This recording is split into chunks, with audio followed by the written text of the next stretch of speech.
பேசின பேச்சு இருக்குல்ல சார், அது ஒரு மிகப்பெரிய வைரலாக மாறி இருக்கு. ஒரு போரை வந்து தொடங்கி இருக்காரு தமிழக வெற்றி கழகத்துக்கு எதிராக. இதை எப்படி சார் பார்க்குறீங்க? இல்லை அவர் வந்து தமிழக வெற்றி கழகத்துக்கு இதில் போடல, கொள்கைக்கும் ரசிகனுக்கும் உள்ள வித்தியாசம், லட்சிய கூட்டத்துக்கும் ரசிகர் கூட்டத்துக்கும் வித்தியாசம் அப்படின்னு சொல்லிட்டு இருக்காரு. ஏன்னா விஜய் நான் ரொம்ப தெளிவுபடுத்திட்டேன். ஓகே, என்னோட கடைசி படம் ஜனநாயகன், அதுக்கப்புறம் நான் நடிக்க மாட்டேன். நான் வந்து அரசியல் கட்சி தொடங்கி என் வாழ்க்கை, அதாவது ஒரு தொழில், சினிமா என் தொழிலாக இருந்துச்சு, அரசியல் என் தொழில் இல்லை. அது எனக்கு வந்து ஒரு வாழ்க்கையில் இருக்கிற ஒரு முக்கியமான வேட்கையாக நான் உட்காந்து செய்ய போகிறேன். இன்று முழல் நேர அரசியல்வாதியாக இருக்கேன். அதனால் நீங்கள் வந்து சரி, நான் கேட்குறேன், என் சினிமாக்காரலாம் அரசியலுக்குள்ள வரக்கூடாது.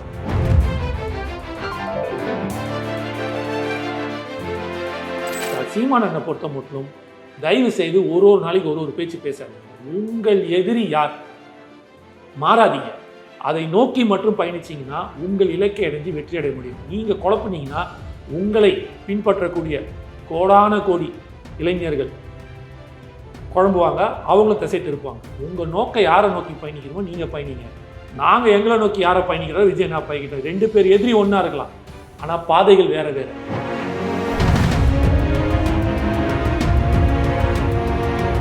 அரசியல் ரீதியாக பேசுபவர்களை மட்டும்தான் நாங்கள் வந்து எதிர்வினை பேசுகிறோம். அவங்களுக்கு கருத்தியல் ரீதியாக நம்ம வந்து எதிர்கருத்து கொடுக்கணுமே தவிர அரசியல் இல்லாதவர்கள் பேசுகிறத வந்து நம்ம எடுத்து பெருசாக பேசலை. இதே கேள்வி திருப்பி ஒருத்தர் கேட்கலாம், அப்போ கருப்பாளியம் அப்போ அரசியலில் இருக்காரா? அவருக்கு மட்டும் நீங்கள் சொன்னீங்க அப்படின்னா அதை சொன்னதுக்கான ஒரே காரணம் அப்துல் கலாம் ஐயாவை பேசின ஒரே காரணத்துக்கு தான். வேற அதை அவரை விமர்சிக்கிற தகுதி நம்ம யாருக்குமே கிடையாது. அதனால் அதை ஒரு எச்சரிக்கையாக கொடுத்தோம். அது எங்கள் கட்சியோட கொள்கை தலைவர்.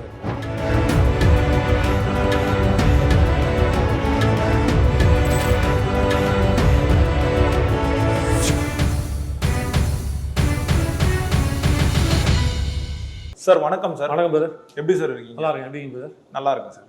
சீமான் நேத்தனை பேசின பேச்சு இருக்குல்ல சார், அது ஒரு மிகப்பெரிய வைரலாக மாறி இருக்கு. ஒரு போரை வந்து தொடங்கி இருக்காரு தமிழக வெற்றி கழகத்துக்கு எதிராக. இதை எப்படி சார் பார்க்குறீங்க? இல்லை அவர் வந்து தமிழக வெற்றி கழகத்துக்கு இதில் போடல, கொள்கைக்கும் ரசிகனுக்கும் உள்ள வித்தியாசம், லட்சிய கூட்டத்துக்கும் ரசிகர் கூட்டத்துக்கும் வித்தியாசம் அப்படின்னு சொல்லிட்டு இருக்காரு.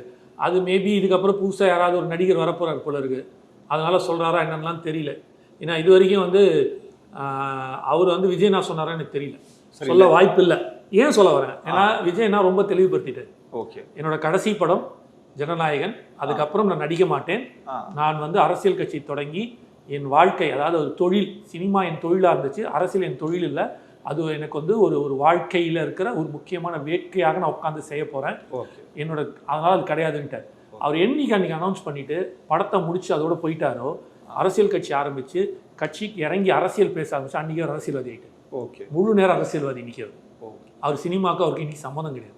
அடித்தார் முடிச்சுட்டு அந்த படம் எப்போ வரும் அது ப்ரொடியூசர் கையில் இருக்குது, அது டிசைட் பண்ணிட்டாங்க, அது போகுது, அது தனி. இன்று முழல் நேர அரசியல்வாதியாக இருக்கார். அதனால் நீங்கள் வந்து சரி, நான் கேட்குறேன், என் சினிமாக்காரலாம் அரசியலுக்குள்ள வரக்கூடாதா? இதுதான் உண்மை. விஜயனா பொறுத்த மட்டும் இதுதான் உண்மை.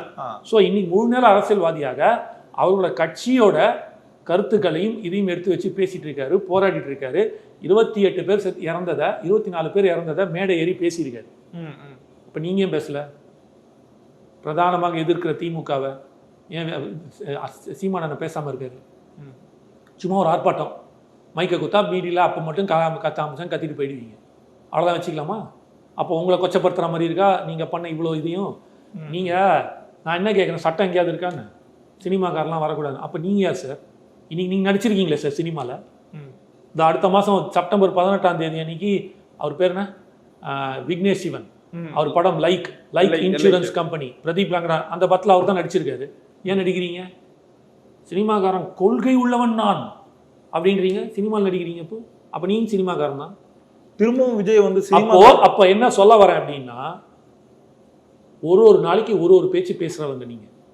உங்களோட பேச்சு, சீமானண்ணன் பேச்சு வந்து மக்கள் சீரியஸாக எடுத்துக்கவே மாட்டான். அண்ணன் அப்படி தான் பேசுவார், உர்ரா அவர் மட்டும் பேசிட்டு போட்டுண்டா அப்படின்ட்டுன்னு. அது ஒரு தனி ட்ராக். அவரே சொல்கிறார்ல, நாங்கள் இவர்கள் யாரோடையும் சேர மாட்டோம், நாங்கள் தனிப்பட்ட முறையில் போகிறோம்னு. அதனால் என்னை பொறுத்த மட்டும் தமிழகத்தில் 4 முனை போட்டியே இல்லை, 3 முனை போட்டி தான். திமுக கூட்டணி, அதிமுக கூட்டணி, தாவேகா கூட்டணி, இந்த 3 முனை போட்டி தான் என்னை பொறுத்த மட்டும் 2026 நான் பார்க்குறேன். இல்லை சார், இப்போ சீமான் வந்து திரும்பவும் விஜய் வந்து ஒரு சினிமாக்காரன்னு சொல்லிட்டு போர்ட்ரேட் பண்ண, அதெல்லாம் நானும் சொல்கிறேன்ல, சீமானன்னு அது சொல்லவே கூடாது. ஆனால் ரொம்ப சிம்பிளாக இதை வந்து ஒரு கதையாகவே நான் சொல்கிறேங்க. ஓகே. ஒரு பாட்டியம்மா என்ன பண்ணாங்க, தம் பேரனை கூட்டிக்கிட்டு ஒரு குருஜியை பார்க்க போகிறாங்க, ஒரு சாமியார் பார்க்க போகிறாங்க. இந்த சாமியார்கிட்ட போயிட்டு சொல்கிறாங்க, என் பேரன் சக்கரை ரொம்ப சாப்பிட்றான், நான் வெல்லம் சக்கரை ரொம்ப சாப்பிட்றான், அவனை வந்து சாப்பிடாதுன்னு சொன்னால் கேட்க மாட்டேங்கிறான், குருஜி உங்க மேலே நல்ல மதிப்பு இருக்குது, அதனால் அந்த குருஜி நீங்கள் ஒரு வார்த்தை சொல்லுங்கள், நீங்கள் சொன்னீங்கன்னா அவர் கேட்பான் அப்படின்னோடனே அந்த பையனை பேரனை பார்த்துட்டு, சரிம்மா நீ ஒரு 10 நாள் கழிச்சு வா அப்படின்னு அனுப்பிச்சி விட்றாரு. 10 நாள் கழிச்சு அந்த பாட்டியம்மா போகுது, இந்த பாட்டியம்மா கிட்ட கேட்குது. பாட்டியம்மா கேட்கும்போது இதே மாதிரி வர சொன்னீங்களே குருஜின்னு, ஏண்டா தம்பி இந்த மாதிரி சாப்பிடாத, சாப்பிட்டேன்னா சக்கரை வியாதி வரும், வயிற்றில் வந்து பூச்சி வரும், உனக்கு கஷ்டப்படுவேன், அதனால நீ சக்கரையை கம்மி பண்ணிக்கோ, ரொம்ப சாப்பிட்றேன்னு சொன்னாங்க, தயவுசெய்து சாப்பிடாதுன்னு அறிவுரை கொடுக்குறாரு. அந்த பாட்டியம்மா கேட்டுச்சு அந்த குருஜியை பார்த்து, குருஜி இதே 10 நாள் முன்னாடி வந்து இதே விஷயத்த சொன்னேன், நீங்கள் அப்போவே இந்த அறிவுரையை கொடுத்துருக்கலாமே, ஏன் 10 நாள் கழிச்சு இதை சொல்லணும் அப்படின்னு கேட்டதுக்கு அந்த குருஜி சொன்னாராம், நானே சக்கரை சாப்பிட்டுட்டு இருந்தேன் சரிங்களா, நான் அறிவுரை கொடுக்கணும்னா குறைஞ்சது ஒரு 10 நாளாவது நான் சாப்பிடாம நிறுத்திட்டு தான் அறிவுரை கொடுக்கணும், அப்படி இல்லை அங்கும்போது கொடுக்க அந்த தகுதி எனக்கு இல்லை, அதனால நான் கொடுக்கல, அதனால உங்களை 10 நாள் கழிச்சு வர சொன்னேன்னா. நீங்கள் கேட்டீங்கல்ல அந்த கேள்வி இதுலேருந்து புரிஞ்சிருக்கும்னு நினைக்கிறேன். ஒருத்தரை விமர்சனம் செய்கிறீங்க அப்படின்னா அதற்கு ஏற்ற தகுதியானவனாக நீங்கள் மாறிக்கிட்டு விமர்சனம் செய்யுங்க. இல்லை அப்படின்னா அதுதான் வள்ளுவன் ஒன்று சொல்லியிருக்கான், பல்லார் முனியப்ப பயனிலா சொல்லுவார் எல்லாராலும் எல்லப்படும் அப்படின்ட்டு. ஸோ நீங்கள் சொல்கிற வார்த்தைகள் பயனுள்ள சொற்களாக இருக்கணும்னா அதை நீங்கள் கடைபிடிக்க வேண்டும், அதற்கு தகுதியானவர்களாக இருக்க வேண்டும். இல்லை என்றால் நீங்கள் பேசும் ஒரு சொற்களும் இந்த சமுதாயத்தில் நகைச்சுவையாக பார்த்து அனைவராலும் சிரிக்கப்படும். இல்லை சார், இப்போ கடந்த சில வாரங்களுக்கு முன்னாடி வந்து மு.க. ஸ்டாலின் வந்து நேரில் சந்திச்சு மூத்தோட இரங்கலை வந்து தெரிவிச்சிருப்பாரு. அதுக்கப்புறம் திரும்பவும் இந்த மாதிரி விஜய்க்கு எதிராக பேசுகிற ஒரு மனநிலை இருக்குல்ல சார். இப்போ திமுக சைட்ல இருந்து சீமானுக்கு வந்து அந்த பணம் கொடுக்கப்பட்டு டார்கெட் விஜய்னு ஒரு உருவாக்கப்பட்டு விஜயை அழிக்கிறதுக்காகவும் அசிங்கப்படுத்துக்காகவும் ஒரு உருவாக்கப்பட்டதுன்னு சொல்றாங்களே சார், அது உண்மையா பொய்யா நமக்கு தெரியாது. நம்ம எதுவுமே உண்மைன்னு தெரியாம சீமானுக்கு வந்து எதிரியா பார்க்கணும்னு நினைச்சா அது வந்து திராவிடத்தையும் ஆரோக்கியம் தான் பார்த்து அவர் வந்து விஜய ஒரு எதிரியா ஒரு போரா வந்து அறிவிக்கிறார். இப்ப நம்ம போரான்னு சொன்னாலே நமக்கு தெரிஞ்சிடும் அவனுடைய பலம் என்ன பலவீனம் என்னெல்லாம் தெரிஞ்சுட்டு அந்த போரை வந்து அறிவிப்பாங்க. இல்ல இப்ப அதுதான் சொல்றேன்ல, இப்ப சீமான் என்ன சொல்லணும்னா திடீர்னு மாத்தி பேசுவாரு. அன்னைக்கு அவர் போய் இறந்துட்டு வந்துட்டு பேசும்போது பேசினதை நாங்கள் பெருசாக எடுத்துக்கலாம், அதை விமர்சனம் பண்ணணும்னு நினச்சிருந்தா அவரை போட்டு அடி கிழிச்சிருக்கலாம். நடக்குது சகஜம்பா, அதெல்லாம் தவறு செய்து சகஜம்னு போயிருக்கலாம். ஏன்னா அவர் பேசும்போது சொல்கிறாரு, காமராஜர் இறந்ததுக்கு அண்ணா உட்காந்து அப்படி அழுதாரு அப்படின்னு சொல்கிறாரு. காமராஜர் இறந்தது 75, அண்ணா இருந்தது 69, லாஜிக்கே இல்லை. சரி பேச்சு வாக்கில் தவறிட்டாருன்னு சொல்லலாம். அண்ணா நிக்சனை பார்க்க அமெரிக்கா போகும்போது அண்ணாவை பார்க்க மறுத்து விட்டார் நிக்சன், அதனால் அதாவது முதலமைச்சராக இருக்கும்போது மறுத்து விட்டார் நிக்சன், அதனால் காமராஜர் வந்து நிக்சனை பார்க்க மறுத்துட்டாரு அப்படின்றாரு. அந்த வரலாறு என்னன்றது எல்லாருக்கும் தெரியும். நிக்சன் வந்து 57, அண்ணா வந்து முதலமைச்சர் வந்து 67. ஸோ இப்போ நம்ம அதை தான் சொல்கிறேன் இல்லையா, இது எதுவுமே நம்ம உள்ளே போய் பேசுறதுக்காக நம்ம ரெடி ஆகலை. ஸோ இது எல்லாமே வரலாற்றில் இருக்குது. சரி, இது பேசும்போது நடக்கக்கூடிய ஒரு பிழைகள், நானும் பேசும்போது நானும் டேட்டா தப்பு சொல்லலாம், பேச்சு வாக்கில் பேரை மாற்றி சொல்லலாம். அவரோட எண்ணம் வந்து அண்ணாவுக்கு காமராஜர்னு காமராஜருக்கு அண்ணான்னு மாற்றி சொல்லிட்டார். இது பேச்சு வாக்கில் நடக்கிற பேச்சு பிழைகள், இது ஏற்றுக்கொள்ளப்படும். ஆனால் நீங்கள் இவ்வளோ நாள் சொன்னது திராவிட அரசியல் தான் எதிர்க்கிறேன்றீங்க, என்னோட பிரதான எதிரி திமுகன்றீங்க, நீங்கள் திடீர்னு சைட் ட்ராக் மாடுறீங்க. ஒன்று. ரெண்டாவது, இதற்கு எதிர்வினை ஏதாவது ஆட்டினாங்களா? தாவேக்கா ஆட்டல, கடந்து போகிறாங்க, தெளிவாக இருக்காங்க, அவங்க கடந்து போகிறாங்க. அவங்க என்ன சொல்கிறாங்க, 2026 திமுக வர்சஸ் தாவேக்கா தான் விஜய் நான் சொல்லிட்டு போயிட்டு அவர் நிலைப்பாட்டில் இருக்கார். அதனால் சீமானனை பொறுத்த மட்டும் தயவு செய்து ஒரு நாளைக்கு ஒரு பேச்சு பேசாதீங்க. உங்கள் எதிரி யார் மாறாதீங்க, அதை நோக்கி மட்டும் பயணிச்சிங்கன்னா உங்கள் இலக்கை அடைஞ்சு வெற்றி அடைய முடியும். நீங்கள் குழப்பினீங்கன்னா உங்களை பின்பற்றக்கூடிய கோடான கோடி இளைஞர்கள் குழம்புவாங்க, அவங்களும் திசை திருப்பாங்க. உங்கள் நோக்கை யாரை நோக்கி பயணிக்கிறோமோ நீங்கள் பயணிங்க. நாங்கள் எங்களை நோக்கி யாரை பயணிக்கிறோம், விஜய் நான் பயணிக்கிறோம். 2 பேர் எதிரி ஒன்றா இருக்கலாம், ஆனால் பாதைகள் வேறு வேறு. புரியுதுங்களா? உங்கள் இலக்கை நீங்கள் அடையுங்கள், எங்கள் இலக்கை அவர் இலக்கை அவர் போய் அடைவார். அதை நோக்கி தான் பயணிக்கணும். தேவையில்லாமல் இவரை அடித்து உங்களுக்கு ஒன்றும் ஆக போகுது கிடையாது, அதுவும் தேவையில்லை உங்களுக்கு. இப்போ நீங்கள் சொல்கிற எல்லாத்துக்குமே நான் உங்களுக்கு பதில் வச்சுருக்கோம், இருந்தாலும் அதை சொல்கிறக்கூடிய இல்லை. ஏன் நம்ம வந்து சீமானனை இதே கேள்வியை இப்போ நான் வந்து காட்டமாக வந்து பழனியப்பன் அண்ணனை வந்து விமர்சித்தேன். சீமானே நான் அவ்வளோ காட்டமாக விமர்சிக்கல அப்படின்னா சீமானனை பிடிக்கும். என்னன்னா நம் இயற்கை வளங்கள், கனிம வளங்கள், மர வளங்கள் எல்லாத்தையுமே வந்து அவர் மர வளங்கள் எல்லாத்தையுமே வந்து அவர் வந்து நேசிக்கிறார். தமிழ்நாட்டோட கனிம வளங்களும் இயற்கை வளங்களும் நீர் வளங்களுக்கும் பேசக்கூடிய ஒரே தலைவராக இன்னைக்கு தெரிஞ்ச வரைக்கும் இருக்கிற ஒரே தலைவராக சீமான் இருக்கிற ஒரே காரணத்தினால தான் ஏன்னா நாமளும் அந்த அளவுக்கு நேசிக்கிறோம். அவர் பேசினா கேட்குறான், நம்ம பேசினா கேட்கறது இல்லை பெருசாக. அவர் பேசினா அந்த மக்களுக்கு எதிர்பார்த்துக்கிறான், பிடிக்குது. அந்த ஒரு காரணத்துக்காக தான் அவரை வந்து நம்ம பெருசாக விமர்சிக்காமல் போகிறோம். ஆனால் தொடர்ந்து நீங்கள் இப்படி விமர்சிச்சுட்டே இருந்தீங்கன்னா நாங்களும் உங்களை விமர்சிக்கிற நேரம் வரும். விஜயனாவை நீங்கள் அடிச்சிங்கன்னா நான் உங்களை அடிப்பேன். அவர் வேலையை பார்க்குறாரு. அவர் இப்போ நான் என்ன கேட்குறேன், அவர் திமுக தான் என்னோட பிரதான எதிரின்னு சொல்கிறாரு, பாஜக என்னோட கொள்கை எதிரின்ட்டாரு. அவங்க 2 பேரை தாண்டி வேற யாராவது விமர்சிக்கிறாரா? இல்லை. எடப்பாடி ஐயா ஏதாவது சொல்கிறாரா? இல்லை. காங்கிரஸ் ஏதாவது சொல்கிறாரா? அவங்க கூட்டணி கட்சியாக இருக்கிற சொல்லலை. உங்களை ஏதாவது சொல்கிறாரா? சொல்லலை. நீங்கள் அப்போ குதிரைக்குள்ளன்னு வந்து நோண்டுறீங்க. நீங்கள் அதனால் நீங்கள் வந்து உண்மையிலே பார்த்தீங்கன்னா நீங்கள் கடந்த 15 வருஷமாக அரசியல் பண்ணுறீங்க. நீங்கள் தான் பக்குவத்தை சொல்லிக் கொடுக்கணும். ஒரு மெச்சூர் தேவை, மெச்சூரிட்டின்னு சொல்லுவாங்க. அந்த பக்குவத்தன்மை உங்களுக்கு தான் தேவை. நீங்கள் தான் கொண்டு போய் சேர்க்கணும். தாவேக்காக்கு பாடுறா அவங்க எப்படி இருக்காங்க அப்படின்னு அவங்களுக்கு ஒரு என்ன சொல்லணும்னா ஒரு கற்றுக் கொடுக்குற இடத்துல ஒரு குரு ஆசானாக அரசியல் பக்குவத்தன்மை கற்றுக் கொடுக்குற ஒரு ஆசானாக. ஆனால் நீங்களே எப்படி பேசுறது வந்து ஏற்றுக்கொள்ள முடியாது. அதனால் வரும் காலங்களிலாவது தயவு செய்து அதை நீங்கள் தவிர்த்து விட்டு, ஏன்னா அவர் உங்கள் இலக்கே இல்லையே, அவருக்கு உங்களுக்கு சம்மந்தமே கிடையாது. 2 பேரும் ஒரே அதிகம் தான் நடிச்சிட்டு இருக்கீங்க.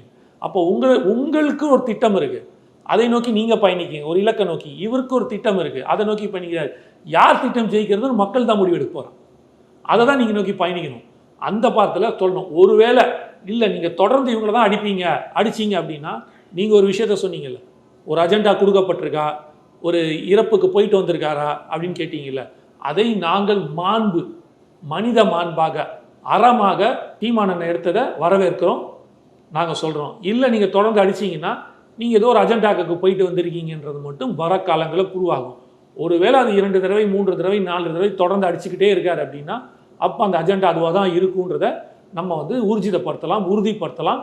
அதுக்கப்புறம் அடுத்த வாட்டி அதை பேசுவோம். இந்த வாட்டி அதை வச்சு நம்ம பேசுறதுல அர்த்தம் இல்லை. இல்லை சார், இப்போ அவர் கட்சியில் இருக்க சாட்டை துருமன் இருக்கார்ல சார், அவருக்கு வந்து ஒரு டாஸ்க் கொடுக்கப்பட்டதா சொல்லிட்டு சவுக்கு சங்கர் வந்து சொல்லியிருக்காரு. விஜய் அசிங்கப்படுத்தி ஒரு வீடியோ போட்டால் அதுக்கு ஒரு 2 லட்ச ரூபான்னு சொல்கிறாங்களே சார், இப்போ இதை எப்படி பார்க்குறீங்க? சவுக்கண்ணவாக இருக்கட்டும், சாட்டை துரைமுருகனாக இருக்கட்டும், இவங்கெல்லாம் வந்து ஒரு நாள் ஒரு நிலைப்பாட்டில் இருக்காங்க. ஓகே, புரியுதுங்களா? ஓகே. அது வந்து அவங்க ஒரு தொழில் நடத்துகிறாங்க. ஓகே. நம்ம பேசுறது அரசியல். ஓகே. அவர்கள் செய்வது தொழிலுக்கும் அரசியலுக்கும் வித்தியாசம் இருக்குது. அப்படி பார்க்கும்போது அவர்கள் செய்யும் தொழில் இன்று அவர்களுக்கு தேவைப்படும் ஒரு விமர்சனத்துக்கு அவங்களுக்கு வர வேண்டிய அது வந்து எப்படி வேணாலும் இருக்கலாம். அவங்களுக்கு வந்து மேபி வியூஸாக இருக்கலாம், இல்லைனா ஒரு மானிட்டரி ஃபண்ட்ஸாக இருக்கலாம், எதுவாக வேணாலும் இருக்கலாம். இதை நம்ம வந்து முடிஞ்ச வரைக்கும் எங்களை பொறுத்த மட்டும் நாங்கள் ஒரு அரசியல் கட்சி, அரசியல் ரீதியாக பேசுபவர்களை மட்டும்தான் நாங்கள் வந்து எதிர்வினை பேசுகிறோம். அவங்களுக்கு கருத்தியல் ரீதியாக நம்ம வந்து எதிர்கருத்து கொடுக்கணுமே தவிர அரசியல் இல்லாதவர்கள் பேசுகிறத வந்து நம்ம எடுத்து பெருசாக பேசலை. இதே கேள்வி திருப்பி ஒருத்தர் கேட்கலாம், அப்போ பழனியப்பன் அரசியலில் இருக்காரா? அவருக்கு மட்டும் நீங்கள் சொன்னீங்க அப்படின்னா அதை சொன்னதுக்கான ஒரே காரணம் அப்துல் கலாம் ஐயாவை பேசின ஒரே காரணத்துக்கு தான். வேற அவரை விமர்சிக்கிற தகுதி நம்ம யாருக்குமே கிடையாது. அதனால அதை ஒரு எச்சரிக்கையாக கொடுத்தோம். அது எங்கள் கட்சியோட கொள்கை தலைவர் வேறு அப்துல் கலாம் ஐயா. ஏன்னா எங்கள் கட்சியில் பார்த்தீங்கன்னா வேறு யாருமே நாங்கள் வச்சிருக்கல, அவர் மட்டும்தான் நாங்கள் கொள்கை தலைவர். அதனால் மட்டும் சொன்னேனே தவிர மற்றபடி அவர் வேறு ஏதாவது விமர்சிச்சா கூட அவரெல்லாம் கட்சியிலே இல்லைங்க, அதெல்லாம் வந்து கன்வீனியன்ஸ் வாங்கிட்டு பேசுகிற ஆட்கள் பற்றிலாம் நம்ம பேச வேணான்ட்டு அசால்ட்டாக அடிச்சுட்டு போயிருப்பேன். அதை வந்து ஒரு பெருசாக எடுத்துக்க மாட்டேன். அதனால சொல்லலாம். அதுபோல் இவர்கள் ஒரு தொழில் நடத்துகிறாங்க, ஒரு சேனல் நடத்துகிறாங்க. அந்த சேனலுக்கு இன்றைக்கி ஒரு கண்டென்ட் தேவை. ஏன்னா அவங்களுக்கு வந்து மேபி 2-3 நாளாக அவங்களுக்கு வந்து குறைஞ்சிருக்கும் வியூவர்ஸு.